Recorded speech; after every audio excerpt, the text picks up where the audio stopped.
from the Ron Miller Race Car Studio, this is the Hammer Down Racing Report. And now your hosts, Scott Hammer and Ron Miller. Well, that opening was just a little bit on the late side, and it's not Scott Hammer and Ron Miller. We were having a few technical difficulties, but I think we've got them all worked out. Ron Miller here, and we've got the Fair family on, pavement late model racing experts in this area. We'll be calling them in actually just a couple of minutes. We're going to shuffle the program around just a little bit. What do you think, Robin? These aren't on. They're not. Oh, they're on. You just got to turn your volume up. There's a knob. Turn it.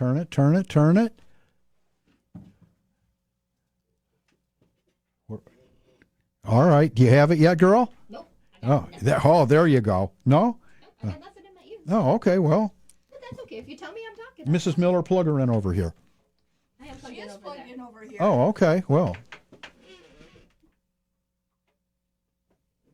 All right. I'm dead. That's okay. All right. Well, you won't be able to hear the Fairs when they call in. Anyway, we'll do All right.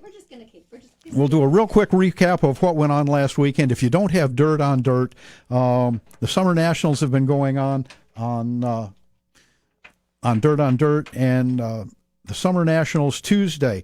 Kyle Bronson got a little bit of a roughed-up treatment from Tyler Erb on lap 10 of the feature. Erb did a slide job that wasn't exactly clear, and tagged Bronson and put him into the fence just a little bit. Fast forward to the last lap of the race.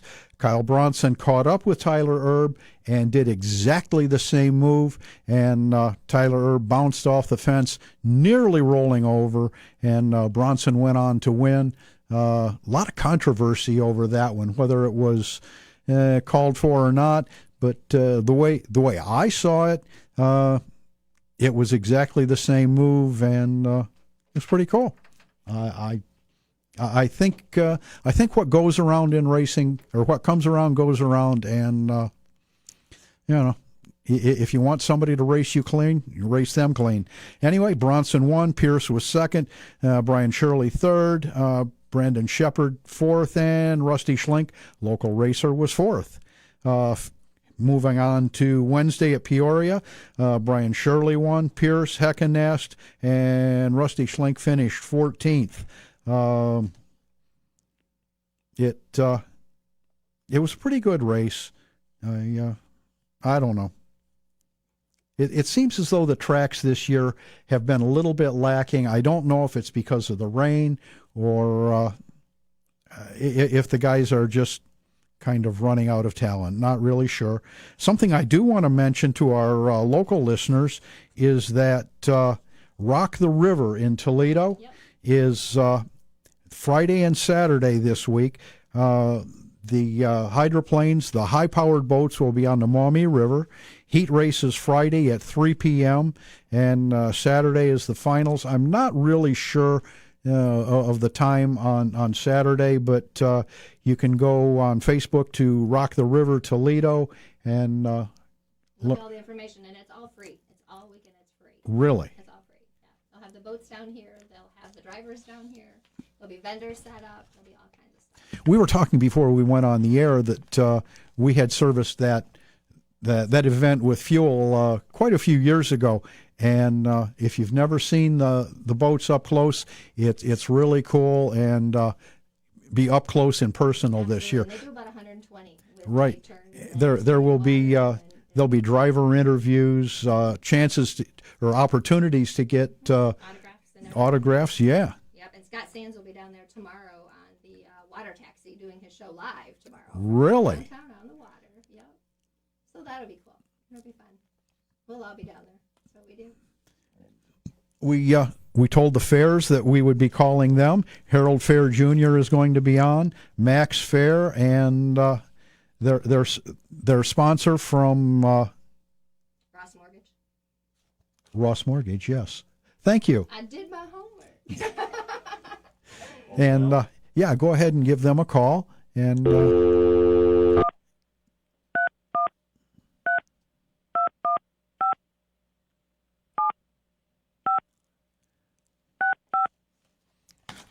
while we're doing that, Lucas Oil is at Tazewell tomorrow night, and Florence for the Ralph Latham Memorial on Saturday.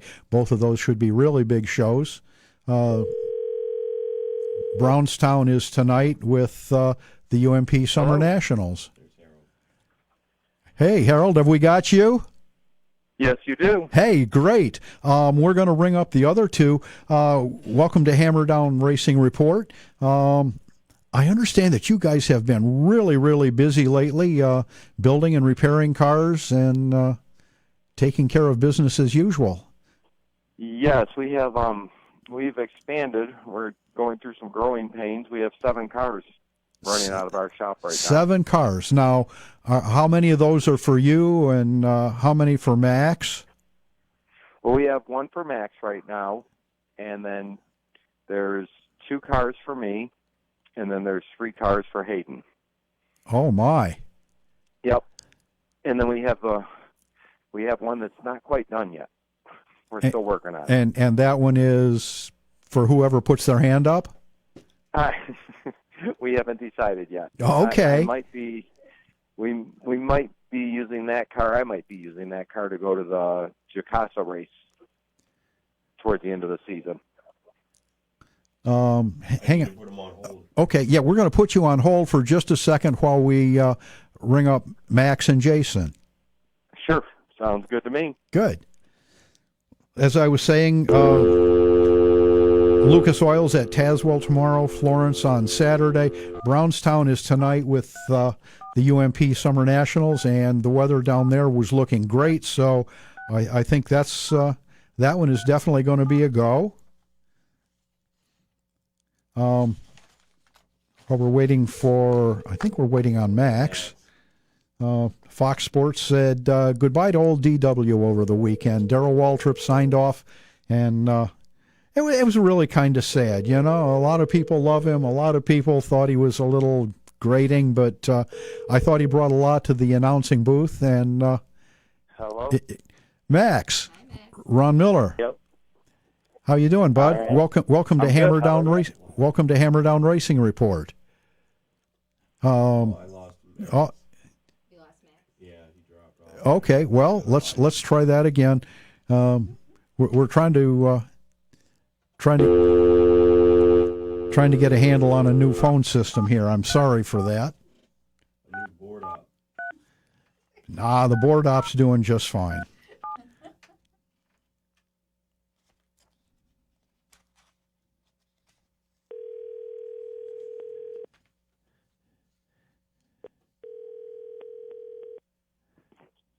hello. Hello, we got you. All right. Now I think we've got everybody. Harold, are you there? I am here. And Max? Yep, I'm here. All right. Wonderful. The modern technology is amazing. You want me to try Yeah. Jason on? Yeah. Sure. Let's get Jason on. Let's make it a group effort here.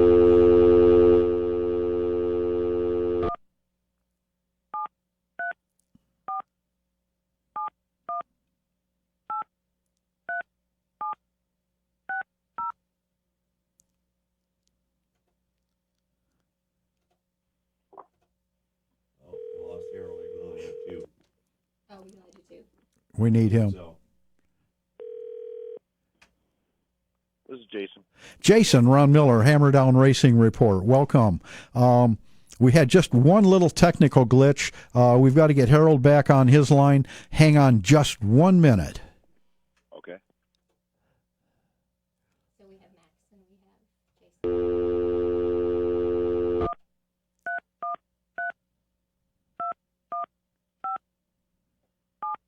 I don't know that we're going to have Max on. If you want to have Jason and Harold on. Let's see what we can do.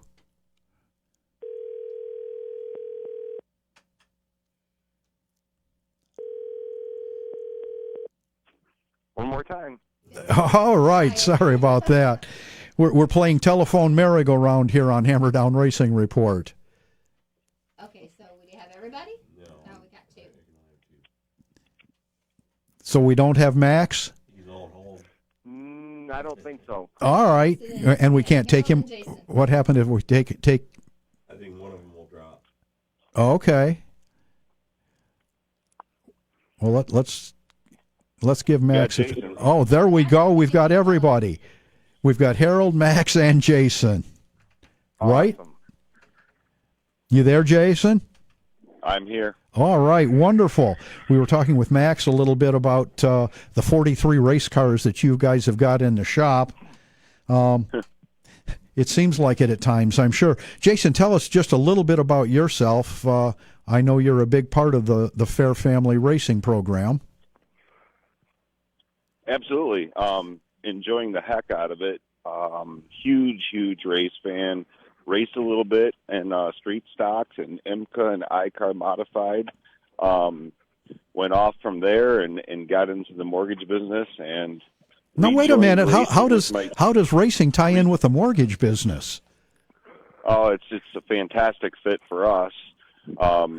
It's a great opportunity to expand our business into different markets. Sponsoring in New Smyrna Speedway this winter, we're going to be doing launching our Florida logo and our Florida branches down there. We're already in Florida, and we've expanded into Ohio and Indiana, and that's why the ARCA and CRA partnership has been so valuable for us right now.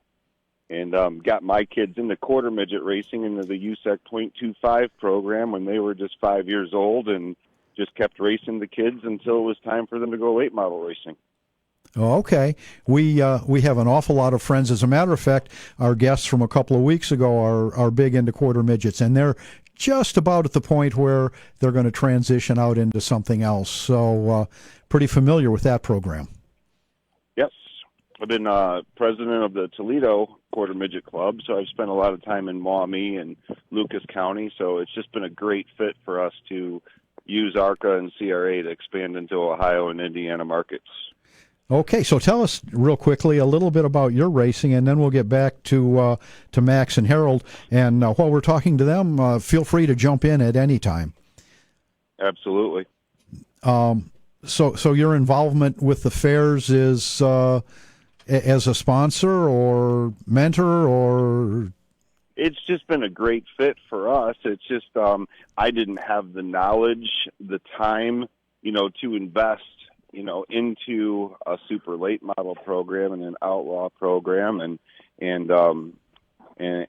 just Carl Bumgardner has been an amazing friend of mine and my family for 30 plus years. And then I was just having lunch with Carl one day from Royal Truck and Trailer, and we're having lunch, and I says, hey, I just don't think I can do this. I don't have the time, the knowledge, and it's just not a fit.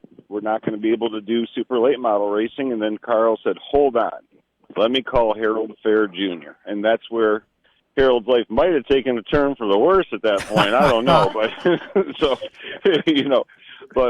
it's just been a really nice fit for our family for sure, because they just work their butts off in that shop and give us great equipment. So I know that anytime they show up at the racetrack, they're ready to do battle. Yes, and I think we've making a really strong investment into technology in the shop with the pull down rigs and obviously Terry Seneker's relationship with the Fair family and Brandon Ernest, and it's just a really great fit. And Caitlin's super smart, and Max works his butt off, and the whole package is just coming around really nice. And then my wife works at Ross Mortgage Corporation also, and she was able to talk with the executive board, and they decided to do this 2-race sponsorship with ARCA and CRA for these 2 races at Toledo and Flat Rock. And I just think a lot of corporations and small businesses, we have broke even and are now profitable as a company from our sponsorship, and we're going to add more dollars to this thing with New Smyrna Speedway this winter, and ARCA and CRA and Flat Rock's been a great sponsorship, partner with Scott Schultz there. But the race fans are exceptionally loyal, and we're able to track where all of our referral sources come from. Well, and that was my next question. Have you found that what we've always said is that race fans are extremely loyal, and you found that to be true? Absolutely. For us to make the monetary commitment that we did, and again, these are dollars that are not put into the race team that we're talking about. These were dollars that were put into these 2 races. We as a corporation right now are broke even and now moving towards being profitable off of the first round of sponsorship, our very first year of being involved with ARCA and CRA. That's why we're going to expand this winter with NASCAR and New Smyrna Speedway. And, it's just been a great fit for our company because other, branches of Ross Mortgage are seeing results. They're seeing new business and new business opportunity. These race fans are loyal. Jason, we need to get back to the fairs here in a couple of minutes, but tell us how our listeners can get in touch with you if they have need for a mortgage service. Oh, absolutely. It's super simple. You can go to rossmortgage.com and or find me on Facebook and just hit my Jason Sprague mortgage team and we can go from there. We've got an exceptional product. It's called the Ross Racer, and so the race fans that come in, they get some help on some closing costs, and their file is expedited, and we're closing their purchases and refinances in a very short amount of time. That's really cool. And your services are available Michigan, Ohio. Yeah, Michigan, Ohio, Indiana, Kentucky, Tennessee, Georgia, Louisiana. In Florida, I've got, a long presence since about 2004 in Florida, and we just continue to grow, big time in Florida. We're in Maryland, Pennsylvania, Wisconsin. So we're a 70-year-old mortgage bank, so we underwrite and fund our own mortgages, and we continue to expand, and we enjoy the expansion. We enjoy the partnership that we have with ARCA and CRA and all of motorsports right now. We're talking with Jason Sprague from Ross Mortgage, and big sponsor of racing in the area. And I think we need to jump back over to the Fair family and see what they've been up to. Jason, we really appreciate your time. Hang in there, and like I said, if you have anything you want to add, just jump right in. Absolutely. Max, let's talk to you for a few minutes. All right. We didn't bore you too much there talking with your sponsor, did we?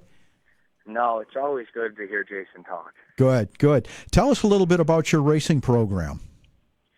Well, this year I started off my first year racing in the street stocks at Flat Rock, and it's been really good so far, but we're still trying to figure out street stocks again because I know it's been a long time since anyone in my family has driven a street stock.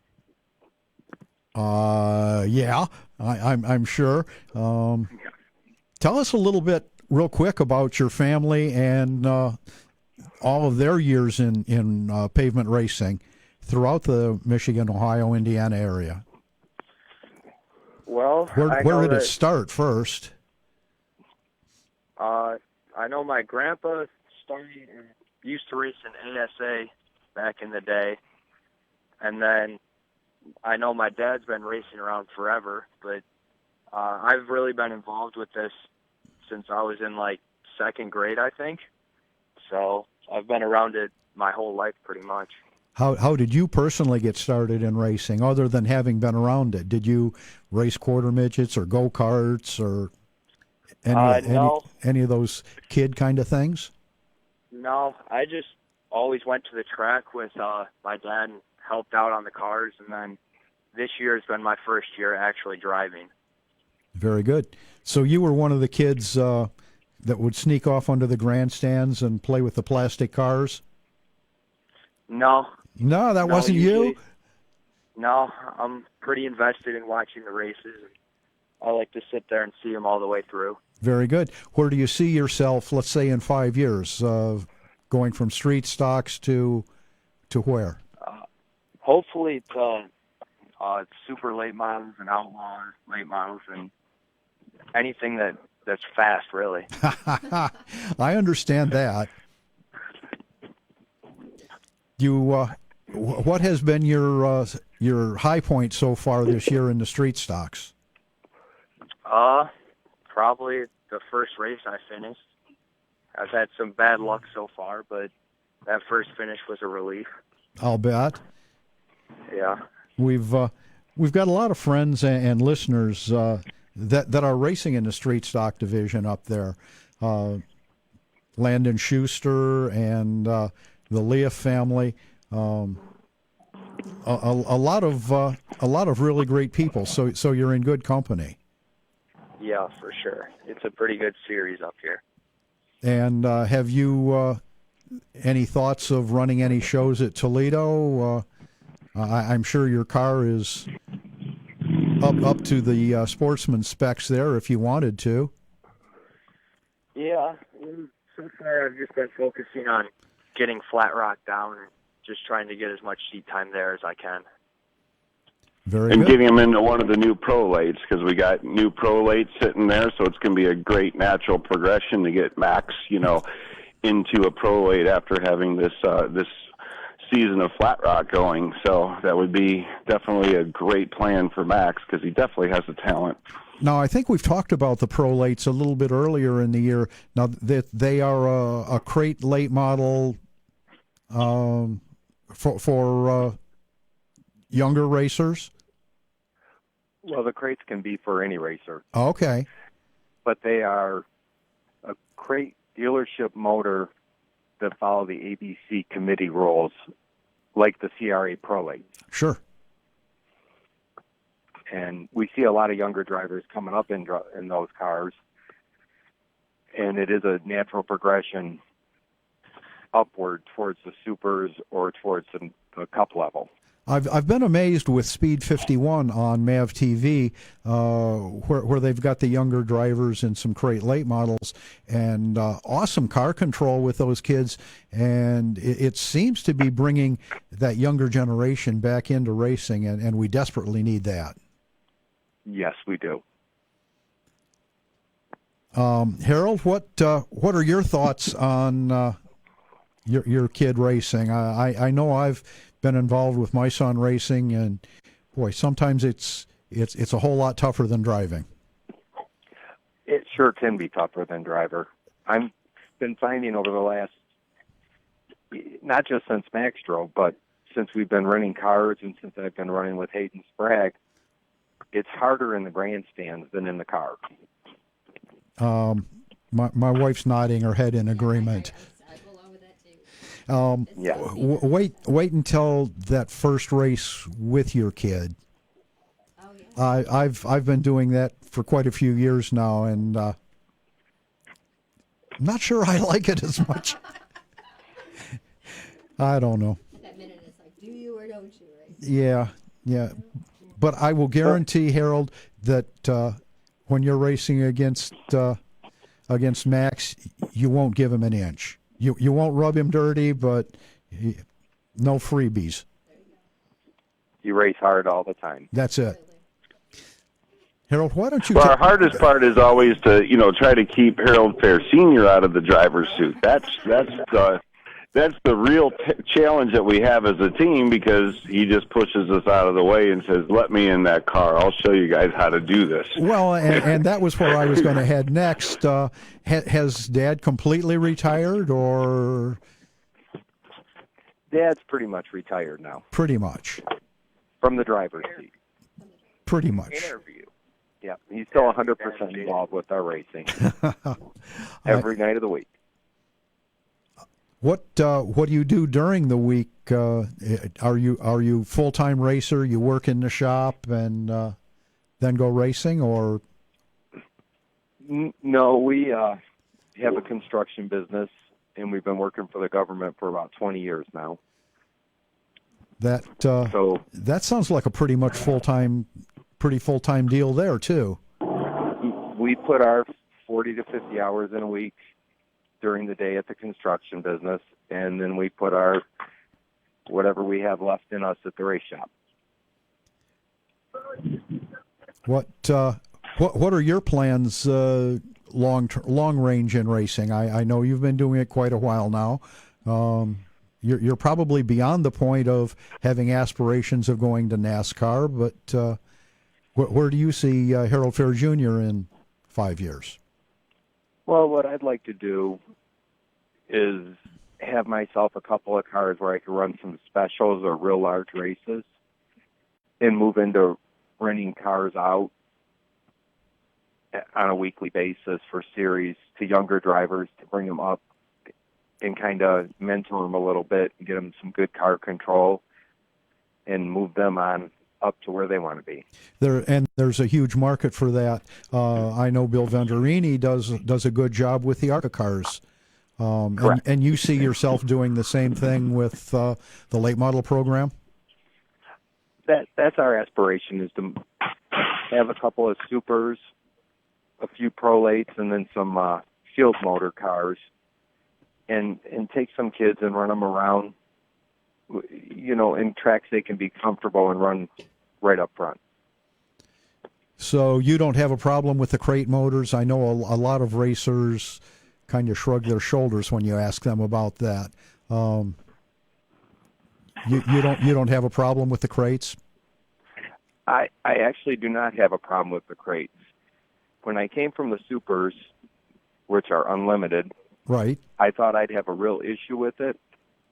But the racing is real close in times, and then you can work on your chassis to get the corner speed and your driving ability to actually make the passes. So you've run the crate cars, the supers, and the outlaw cars all recently? Within the last 6 months. Oh, wow.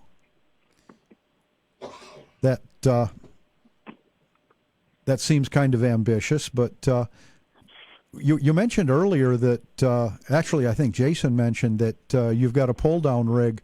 How has that advanced your own racing, and do you work with other teams with that equipment? Well, we just picked up this equipment last winter, and there's a large learning curve here. So we haven't been working on other teams' cars yet. We're still getting educated. I guess 40, 50 hours a week at a real job slows down the learning curve.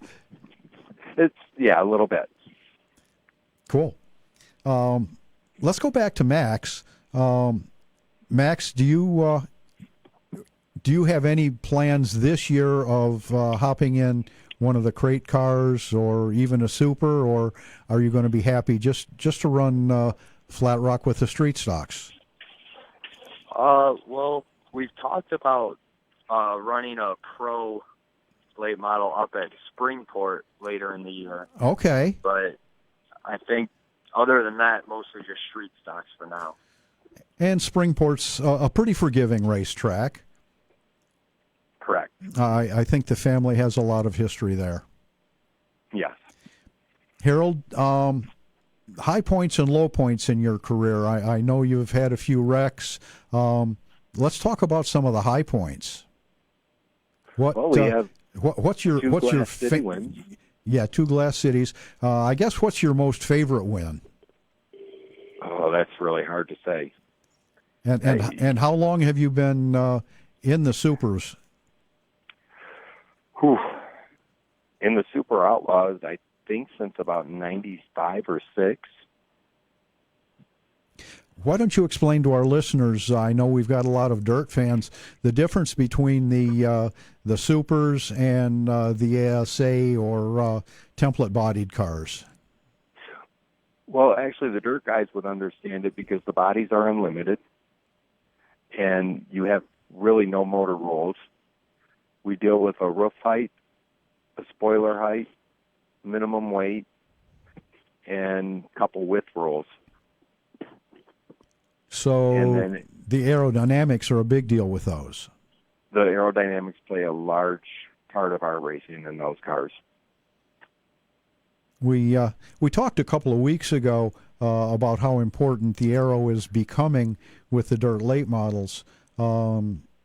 One of the well-known drivers down in Florida during Speed Weeks, in a post-race interview, said that he had pulled up behind a car with a couple laps to go, and he picked up a bad aero push, and it made him go up over the cushion and lost a couple of spots. And I thought to myself, wow, does aero push and dirt late model really belong in the same sentence? And I guess the same thing would hold true then with your outlaw super late models. Well, the easiest way for me to describe it is if you're driving down the freeway and you put your hand out the window. Right.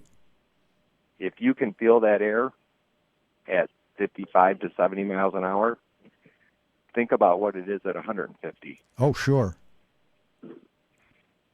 So I really believe air plays an effect on every one of our race cars. But the less rules you have, the better you can get through that air. Right. Now, you also run the template-bodied cars. You have a couple of them in-house. And we have 4 of those in-house. And do they drive much differently than your outlaw car? Yes. Yeah. Different animal altogether. Motor-wise, horsepower numbers shouldn't be that significantly different.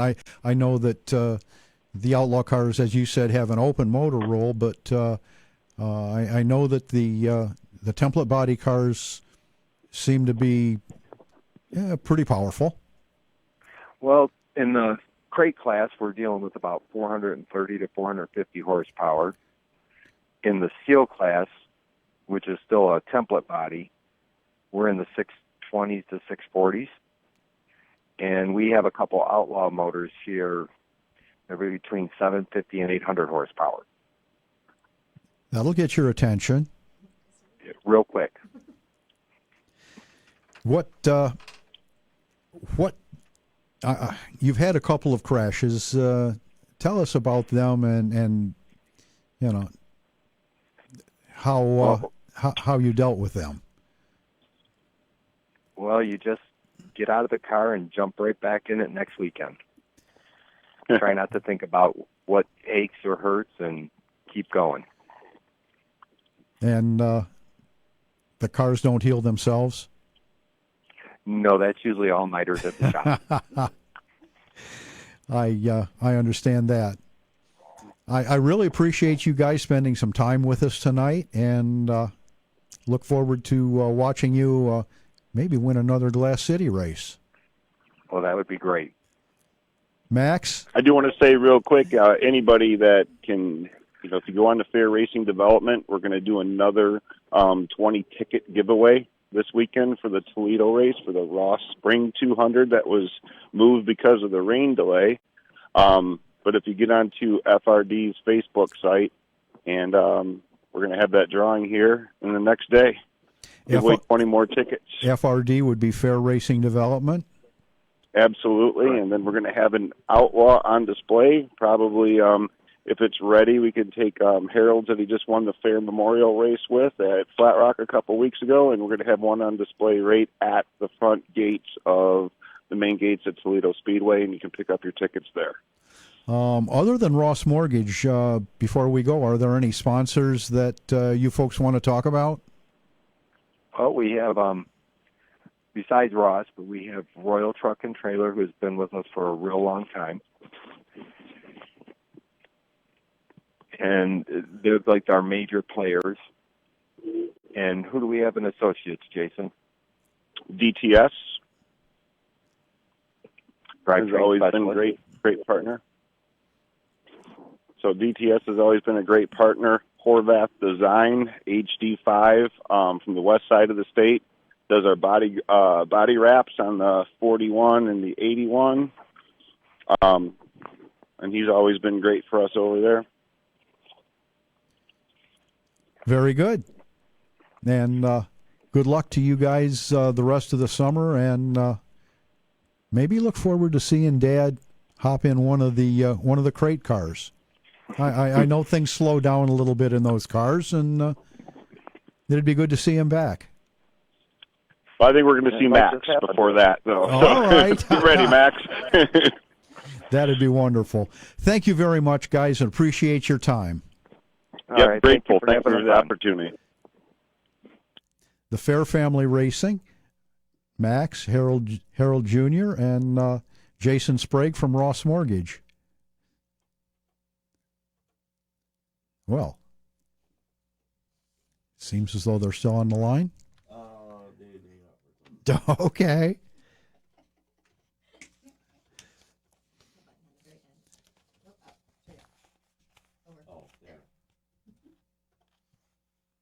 All right. What about if we go to the weekend weather forecast? Do you think we can get that up? Yeah? Very good. Oakshade Raceway and Attica Raceway this weekend have the Attica Oakshade Challenge for the dirt late models. Have we got it potted up? Well, cool. Let's listen to the weekend weather forecast. This is your weekend weather pit stop forecast. I'm First Alert meteorologist Ryan Weekman. Now we're starting to hit our stride a little bit. Oh yeah, the summertime heat is back here, and we're getting ready for a big weekend of races. Let's talk about Friday first, Limaland and Attica. Look for a chance for a couple late-day showers or thunderstorms. These would be more of the typical summertime variety. It's hot, it's humid. Most of us are likely to stay dry, but keep an eye peeled. May get a dark sky and a bolt of lightning or two. Saturday, more of the same, but I think the rain chances actually goes down as we get later in the day, so great for race start times at 7 o'clock for Oakshade, Flat Rock, Sandusky. We've got Fremont as well. We're going to have a front that comes through. Should whip the wind around late Saturday from a south wind to a north wind. That's going to drop the humidity. So Toledo Speedway, 3 o'clock start time on Sunday. Looks great. Probably the pick race forecast of the weekend there in Toledo. Low humidity, temperatures in the 80s, lots of sunshine. This has been your weekend weather pit stop forecast. Be sure to download your free First Alert weather app. I'm First Alert meteorologist Ryan Weekman. And as always, we appreciate Ryan Weekman. Make sure you check with your local tracks. Those afternoon showers could play a little bit of a factor, but the sun has dried out most of the facilities. And 2 weeks straight. Woo-hoo. I think. Well, the Summer Nationals, let me find my notes. As of last night, they've had 15 races scheduled, and they've gotten 7 of them in. Crazy. The Summer Nationals, in case you're not up to speed on the Summer Nationals, it's a dirt late model program. 28 races, I believe, in 31 days, and they've rained off 8 of the 15 scheduled. I don't see any reason why they shouldn't be. Yeah.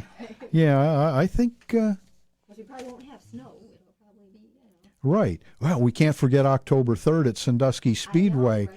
the Dirty 30. In case you've been living in a vacuum, and yeah, right. Well, lots of umbrellas lately. Dirty 30 at Sandusky Speedway, October 3rd. Dirt late models with dirt rules on the pavement.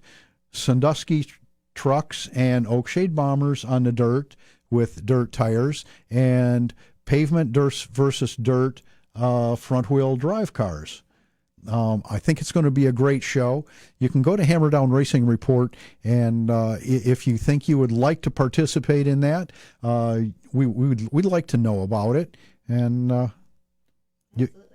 you can sign up. No commitment, no pre-entry, but we'd like to be able to announce who's going to be there. And it's going to be a fun show. And I know that the folks over at Sandusky are working on some kind of high-profile racers that could be really fun. Oh, it's going to be a great race. And it has nothing in common with the hangover race on New Year's Day. Yeah, that's right. Well, and the way with the seasons have been lagging lately. Let me ask this: can we throw water balloons as opposed to snowballs? I would prefer no. Okay, I'm just asking. Yeah. For a friend. Yeah. Asking for a friend. Because that snowball thing is kind of fun. Yeah, well, I'm going to go with a no on that one. And you get to hit the guy in the flagman. And the free hot dog, hit the flagman. We can check with Chris and the folks at Sandusky, but I'm going with no on the water balloons. Asking for a friend. Okay, yeah.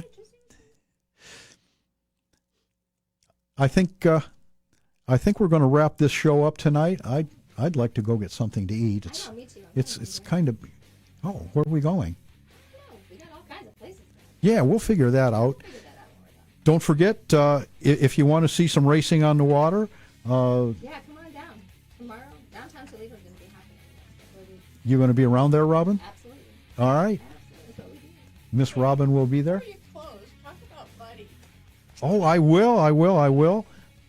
Buddy Kofoid, our guest from 2 weeks ago, ran the Sprint Car Speed Week and showed very well up until the last race, and had a spectacular last lap pass for the lead, and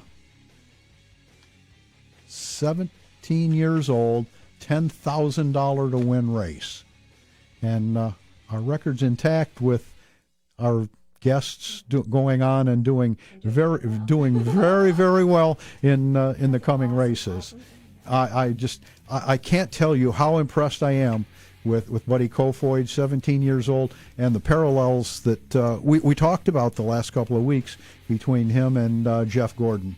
Need those young racers.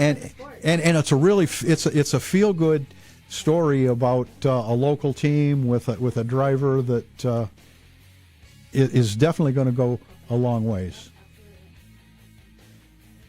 I think we're going to wrap this one up. We very much appreciate everybody listening, and I need to tell everybody we will not be on the air next Thursday. It's the 4th of July, and we're going to spend some time with our families. We appreciate everybody listening, and see you in 2 weeks. You have been listening to the Hammer Down Racing Report from the Ron Miller Race Car Studio. Listen on demand on iHeartRadio.